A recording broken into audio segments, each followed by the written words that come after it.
Sistem perkemihan merupakan suatu sistem organ tempat terjadinya proses penyaringan darah, sehingga darah bebas dari zat-zat yang tidak dipergunakan oleh tubuh dan menyerap zat-zat yang masih dipergunakan oleh tubuh. Zat-zat yang tidak dipergunakan oleh tubuh larut dalam air dan dikeluarkan oleh urin. Organ yang berperan dalam sistem perkemihan yaitu yang pertama adalah ginjal. Ginjal adalah suatu organ penting dalam pembentukan urin. Dua organ yang berbentuk seperti kacang ini terletak di bawah tulang rusuk dekat dengan bagian tengah punggung. Beberapa fungsi ginjal yang turut berkontribusi agar Anda bisa membuang air kecil, yaitu yang pertama, membuang limbah dan cairan yang lebih dari tubuh. Yang kedua, menyeimbangkan kadar air dan elektrolit di tubuh.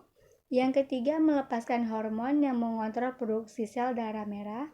Dan yang keempat, membantu menjaga kesehatan tulang dengan mengontrol kalsium dan fosfor. Ginjal nantinya akan mengeluarkan urea dari darah lewat unit penyaringan kecil yang disebut dengan nefron.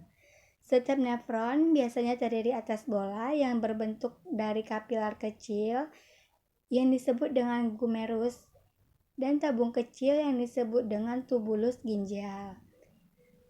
Selanjutnya yaitu adalah ureter. Ureter adalah bagian dari saluran dalam sistem perkemihan yang bertugas untuk mengantarkan urin dari ginjal ke kandung kemih. Ureter memiliki bentuk silinder dengan panjang sekitar 15-30 cm dan diameter sekitar 1,5 cm. Selanjutnya yaitu kandung kemih. Kandung kemih yaitu merupakan organ berongga yang berbentuk segitiga dan berada di perut bagian bawah.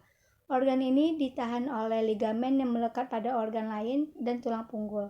Dinding kandung kemih juga akan mengundur dan mengencang agar urin dapat tersimpan. Pada kandung kemih yang sehat biasanya dapat menyimpan 300-500 ml urin selama 2-5 jam. Dan yang terakhir yaitu uretra. Uretra atau saluran kemih juga berbentuk seperti tabung, namun hanya ada satu. Pada wanita, uretra memiliki ukuran sekitar 4 cm, dengan tepat keluar urin berada di antara klitoris dan vagina. Sedangkan pada pria, panjang uretra sekitar 15-25 cm dengan tempat keluar urin berada di bagian ujung penis. Proses pembentukan urin terbagi menjadi 3 tahapan, yaitu yang pertama filtrasi, yang kedua reabsorpsi, yang ketiga augmentasi. Nah, yang pertama yaitu filtrasi atau penyaringan. Proses pembentukan urin yang pertama ini dilakukan dengan bantuan dari ginjal. Pada waktu tertentu sekitar 20% dari darah melewati ginjal untuk disaring. Hal ini dilakukan agar tubuh dapat menghilangkan zat-zat sisa metabolisme atau limbah dan menjaga keseimbangan cairan, pH darah, dan kadar darah. Proses penyaringan darah dimulai dari ginjal. Darah yang mengandung zat sisa metabolisme akan disaring, karena bila tidak disaring akan menjadi racun untuk tubuh. Tahapan ini terjadi di badan Malpighi yang terletak dari glomerulus dan kapsul Bowman.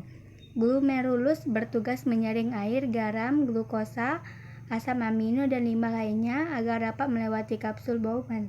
Hasil penyaringan ini disebut dengan urin primer. Setelah filtrasi, proses pembentukan urin selanjutnya adalah reabsorpsi, yakni penyaringan ulang sekitar 43 gram cairan melewati proses filtrasi. Namun sebagian besar akan diserap kembali sebelum dikeluarkan oleh tubuh.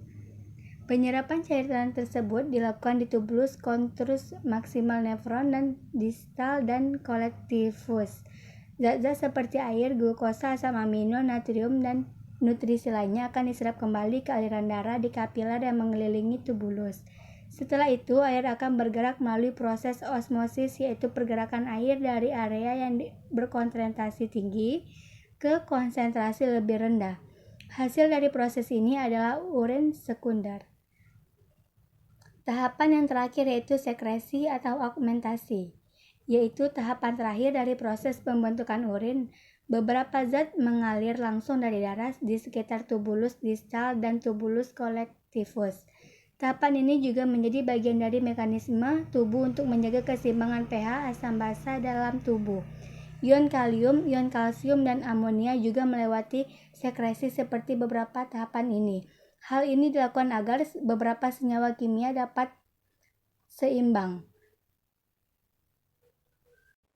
Proses ini dilakukan dengan meningkatkan sekresi zat seperti kalium dan kalsium ketika konsentrasinya lagi tinggi.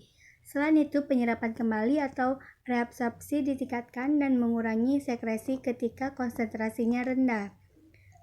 Urin yang dibuat oleh proses ini mengalir ke bagian tengah ginjal yang disebut panggul, di mana ia mengalir ke ureter dan kemudian disimpan di kandung kemih. Selanjutnya, urin mengalir ke uretra dan keluar saat buang air kecil.